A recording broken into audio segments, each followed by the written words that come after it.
Bersyukur kepada Allah atas segala nikmat yang telah sampai kepada kita.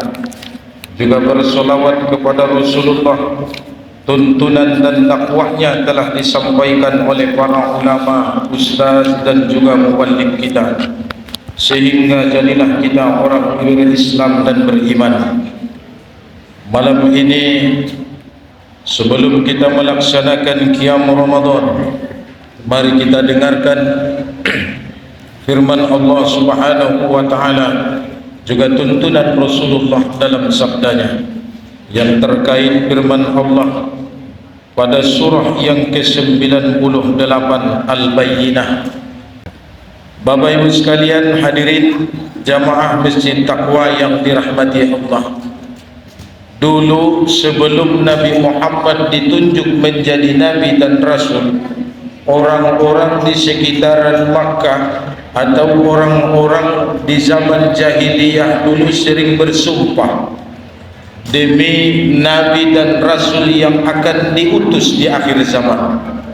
Mereka sering menunggu dan menantikan kedatangan nabi yang terakhir itu. Tapi begitu nabi dan rasul itu muncul tidak sesuai dengan harapan dan juga keinginan mereka, maka jadilah berlawanan, mulailah penolakan itu bermunculan.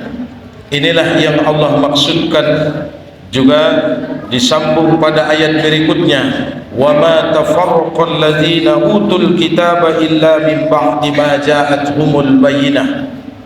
Sekira-kira pemahamannya Bapak Ibu sekalian, kadang-kadang kita manusia ini mulai pecah karena telah muncul kebenaran itu, muncul perlawanan karena telah hadir bukti yang nyata. Orang-orang zaman jahiliyah juga sama. Begitu kebenaran itu terungkap, maka muncullah penolakan dan berbagai macam perlawanan. Banyak faktor yang menyebabkan Nabi Muhammad itu ditentang oleh manusia. Ada sentimen pribadi, ada karena isme atau karena suku, ada karena kepentingan politik, juga karena kepentingan sosial lainnya. Nah, cerita ini sepanjang masa akan terus begini, aktornya yang beda-beda. Kalau kisahnya akan terus berulang. Waktu Bapak Ibu sekalian rajin sholat, rajin ibadah, misal di lingkungan kita ini kita dikenal orang yang taat beribadah, yang setiap waktu berangkat ke Masjid Taqwa ini untuk sholat, maka satu kampung itu akan puji kita. Satu kampung itu akan menyanjung, bahkan memberikan pujian yang berlebihan karena kita taat ibadah. Tapi begitu bapak-bapak sekalian mulai ngomong di forum, mulai ibu memberi nasihat kepada perempuan yang membuka aurat, kepada wanita-wanita yang menggibah, maka saat itulah ibu akan dikucilkan dan akan dilawan. Nabi Muhammad juga sama. Waktu dia belum menyampaikan dakwah itu dia dipuji. Apa kata mereka? Engkau adalah Al-Amin, orang yang dipercaya, orang paling baik, akhlaknya paling mulia. Tapi begitu ia sampaikan dakwah, mulailah muncul perlawanan. Bukan hanya dari masyarakat luas, dari kalangan keluarganya sendiri atau keluarga terdekatnya, bahkan membenci, bahkan ingin membunuhnya. Jadi cerita ini akan terus berlanjut, hanya saja aktornya beda-beda. Kalau dulu mungkin namanya tenar, ada Abu Lahab, ada Abu Jahal. Sekarang mungkin namanya macam-macam. Ada yang nama-nama sudah familiar di tengah-tengah masyarakat kita. Jadi Bapak Ibu sekalian, inilah yang Allah maksudkan, bahwa kebenaran itu begitu terungkap akan muncul perpecahan. Wa ma tafarraqal ladzina utul kitaba illa min ba'di ma ja'atuhumul bayyinah. Bukan pada persoalan siapa yang lebih tinggi pendidikan, siapa yang mengecam pendidikan yang mumpuni, bukan itu. Ini persoalan hati. Kalau hatinya tidak terima, dia akan tolak.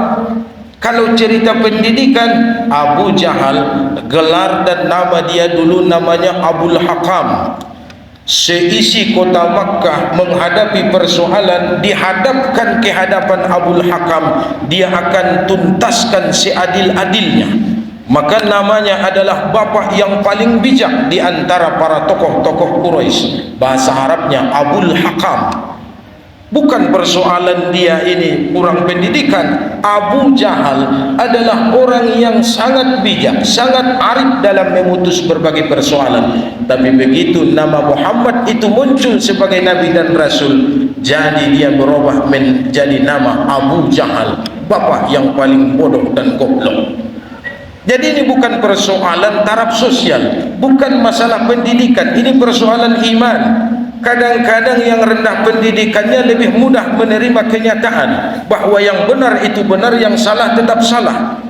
Maka apa kata Allah menguatkan Muhammad dan juga kita umatnya, wa ma umiru illa liya'budullaha mukhlishina lahud-din hunafa. Jadi apa kata Allah, intinya niatmu ini harus lurus, harus diikhlaskan. Jangan karena faktor lain, jangan karena tujuan-tujuan yang lain. Lalu apa lagi? Dirikan solat, tunaikan zakat. Pokoknya apapun kata orang, kita harus luruskan niat. Maka para ulama, terutama ulama tauhid, mendudukkan persoalan ikhlas ini, bahwa ketika kita datang ke masjid, misal kita datang ke masjid niatnya mau pamer, kita solat sunat tahiyatul masjid dalam hati kita agar orang seisi masjid takwa ini tahu kita ahli ibadah, itu namanya adalah riya. Dia ingin pamer ibadah. Tapi sebaliknya, tak jadi kita solat tahiyatul masjid dengan niat menyembunyikan ibadah kita, tidak ingin dipuji dan disanjung orang, makanya kita langsung duduk, tidak solat tahiyatul masjid. Niat kita ini kan menurut kita baik, menyembunyikan ibadah, tapi itu justru salah. Namanya orang sombong. Itu adalah orang takabur, karena dia tidak jadi ibadah karena takut dipuji orang. Jadi kan serba salah. Kalau kita solat mengharapkan pujian orang lain, kita riya. Kalau kita tidak jadi solat karena takut dipuji orang, itu juga sombong. Jadi yang bagus bagaimana? Wa ma umiru illa liya'budullaha mukhlishina lahud-din. Pokoknya kita tetap solat, luruskan niatmu, kembalikan pada niat awal, yaitu kita solat lillahi ta'ala. Makanya sebelum kita takbiratul ihram itu harus berhenti atau tenangkan dulu hatimu, kita solat adalah lillahi ta'ala. Zakat juga sama. Zakat ini kan ada sebagian dituliskan, ada yang diumumkan. Kalau kita salurkan lewat panitia zakat di Masjid Taqwa ini kan akan dibuat laporannya. Nah, dengan harapan agar dipamerkan namanya, itu riya. Atau dia ingin robah, jangan buat namanya, buat aja Abdullah atau hamba Allah, dengan niat merahasiakan zakat atau sedekah, itu juga takabur. Jadi harusnya bagaimana? Tetaplah salurkan zakatmu, luruskan niatmu. Jadi sampai ke situ para ulama tauhid kita mendudukkan persoalan ikhlas ini, bukan semata-mata karena mengharapkan pujian orang lain, juga tidak beribadah bukan karena khawatir dipuji orang lain. Harus semata-mata lillahi ta'ala. Tetap kita solat, tetap kita bayar zakat, tetap berinfak dan bersedekah. Diumumkan atau tidak diumumkan, kita tetap menjaga keikhlasan hati ini. Bapak Ibu sekalian hadirin yang dirahmati Allah. Lalu ayat berikutnya Allah sebutkan janji kepada orang-orang yang kafir dan juga orang-orang musyrik. Innal ladzina kafaru min ahlil kitab wal musyrikina fi nari jahannam khalidina fiha ulaika hum syarrul bariyah. Bapak Ibu sekalian, orang kafir, orang musyrik itu Allah tetapkan di neraka, dan mereka kekal selama-lamanya di dalam neraka itu. Bapak Ibu sekalian, cobalah kita logikakan atau kita dekati pemahaman ini. Ternyata penderitaan yang paling menyiksa adalah segala hal yang kita lakukan terus menerus atau selama-lamanya. Itu yang paling menyiksa. Contoh, ikan asin itu enak kalau jarang kita makan. Coba kalau tiap hari Bapak Ibu sekalian makan, menurut penelitian, senikmat apapun makanan itu, semakin sering dimakan, nikmat dan rasa enaknya akan berkurang. Ayam juga sama. Hari ini kita makan ayam, besok ayam lagi, berkurang nikmatnya. Hari ketiga makan ayam lagi. Bayangkan kalau sebulan ini kita makan ayam, kita akan bosan. Itulah penderitaan paling menyakitkan yang selama-lamanya. Pakaian juga sama. Baju kita hari ini yang warna putih, besok itu juga, lusa itu juga, 1 bulan itu terus bajunya. Orang akan curiga, jangan-jangan bapak ini enggak pernah mandi kan? Itulah penderitaan paling menyiksa. Nah, di dalam neraka makanan itu Allah batasi, minuman juga sudah Allah tentukan, dan tidak ada pilihan yang lain. Apa bedanya dengan surga? Kalau di surga kan banyak pilihan, sama-sama selama-lamanya, abadan abidin. Tapi di surga banyak pilihan. Kita bosan makan ini, makan yang lain, minum yang ini, besok minum yang lain. Kalau di neraka tidak ada pilihan lain. Maka di dunia saja bisa kita pahami bahwa penderitaan paling menyakitkan adalah selama-lamanya. Maka nikmatnya makan itu adalah sesuai dengan sunnatullah. Allah buat musim durian itu ada masanya, agar ketika bertemu durian, nikmat itu terasa buat kita. Allah buat masa buah manggis, Allah buat musim rambutan. Ketika kita makan buah-buahan itu, menambah rasa syukur dan nikmat kita kepada Allah. Jadi Bapak Ibu sekalian, inilah yang Allah gambarkan, bahwa orang kafir di neraka akan menikmati makanan dan minuman di neraka selama-lamanya. Adapun umat Muhammad juga akan dimasukkan ke dalam neraka, namanya neraka Jahannam. Kenapa umat Muhammad dimasukkan ke dalam neraka? Karena melakukan dosa-dosa besar. Dia solat tapi tetap makan riba, dia solat tapi tetap melakukan praktik perdukunan, dia tetap ibadah tapi tetap menyembah kuburan, dia melakukan berbagai macam ritual yang bertentangan dengan syariat. Ibadahnya akan mengantarkannya ke surga, tapi dosa besarnya itu harus dibersihkan dulu di dalam neraka.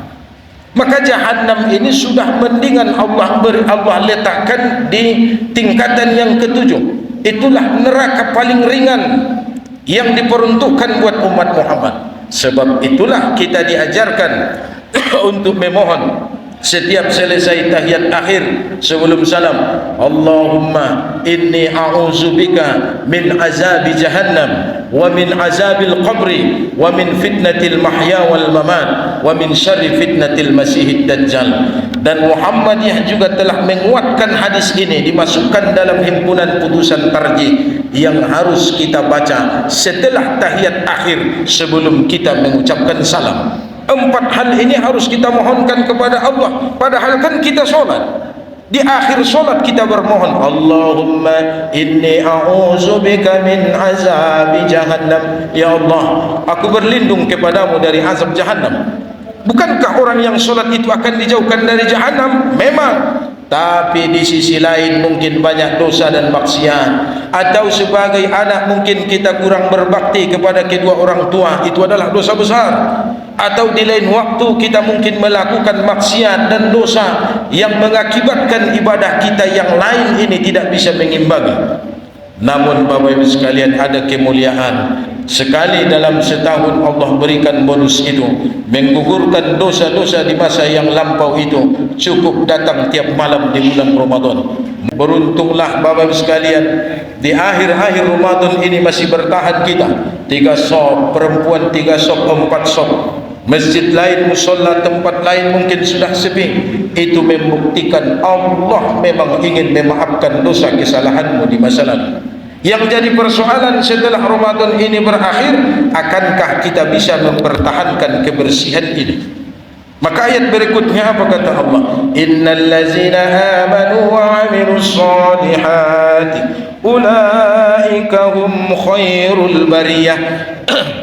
Dalam hadis disebutkan Rasulullah, tidak ada ayat yang paling istimewa selain ayat ini. Innal ladzina amanu wa 'amilus solihati ulaika hum khairul bariyah. Bahwa orang beriman dan beramal soleh itu adalah orang keren, orang mantap. Jadi jangan kita kalah dalam penilaian terkait materi dunia dengan ibadah. Misal anak kita ada 3, yang satu banyak duitnya tapi dia sulit untuk diajak sholat. Yang nomor 2 ekonominya pas-pasan tapi dia rajin beribadah, taat beribadah, melaksanakan kebaikan. Yang nomor 3 kadang baik, kadang ibadah, kadang tidak. Kadang-kadang kan kita mengalahkan nikmat akhirat. Yang lebih kita sayangi dan kita cintai adalah yang banyak duitnya. Kenapa? Karena setiap dia datang ngasih duit sama kita. Giliran anak kita yang taat ibadah, dia memang jarang ngasih duit sama kita. Tapi jangan ragu Bapak Ibu sekalian, dalam solatnya setelah dia salam, ia tidak pernah lupa mendoakanmu. Rabbi firli zunubi wali walidayya. Justru itulah yang akan menyelamatkanmu kelak di alam kubur. Dari dunia dia sudah mendoakan, setelah kita meninggal dunia tetap akan dia doakan. Maka untuk itu harus kita dukung apa yang sudah Allah tetapkan ini. Innal ladzina amanu wa amilus solihat ulaika hum khairul bariyah. Maka jangan sampai kita condong pada dunia lalu kita mengabaikan orang-orang baik di sekitar kita. Dalam standar sosial juga sama. Kita baik kepada orang yang telah sholat, kita harus lebih baik kepada orang yang taat beribadah. Karena bisa jadi setelah kita tiada, dialah yang akan mendoakan kita. Dalam doanya, Allahumma ghfir lil muslimina wal muslimat wal mu'minina wal mu'minat. Bapak-bapak, ibu sekalian, hadirin yang dirahmati Allah, dalam surah Al-Bayyinah ini Allah sebutkan di terakhir adalah radhiyallahu anhum wa radu anhu zalika liman khasya rabbah. Dari mana kita tahu bahwa Allah telah meridhoi kita? Dengan catatan kita telah meridhoi semua keputusan Allah. Kalau masih mengumpat dan mencela akan ketentuan Allah, itu tandanya kita belum mendapatkan cinta yang Allah berikan. Radhiyallahu anhum wa radu anhu. Namun ini kan untuk orang-orang yang takut sama Tuhannya. Zalika liman khasya rabbah. Apa kata Rasulullah dalam hadis qudsi? Kalau kau tidak sabar akan ujian yang kuberikan, juga tidak ikhlas akan musibah yang kutetapkan, dan juga kamu tidak ridho akan ketentuanku, maka carilah Tuhan selain aku dan carilah tempat tinggalmu selain bumi yang kuciptakan. Kalau kita mau cari Tuhan kemana? Kita mau sembah patung, kita mau sembah kayu, itu percuma. Karena Allah tantang kita, lalu tempatilah tempat yang tidak aku ciptakan. Kita mau pindah kemana? Bapak Ibu sekalian, mau pindah ke padang-padang, itu Allah yang ciptakan. Mau pindah pulau, ke pulau Jawa kita tinggal, itu Allah yang ciptakan. Atau kata orang sekarang, mau pindah ke planet Mars, itu juga Allah yang ciptakan. Kita mau pindah kemana? Maka tidak ada kata lain selain dari tawakal. Kita harus ikhlas.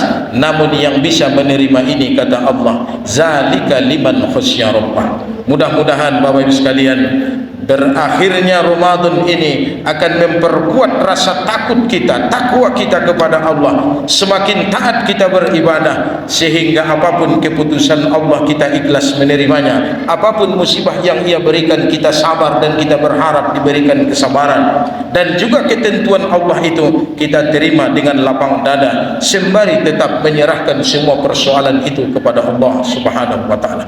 Inilah bukti yang nyata yang dalam Al-Qur'an disebutkan surah Al-Bayyinah.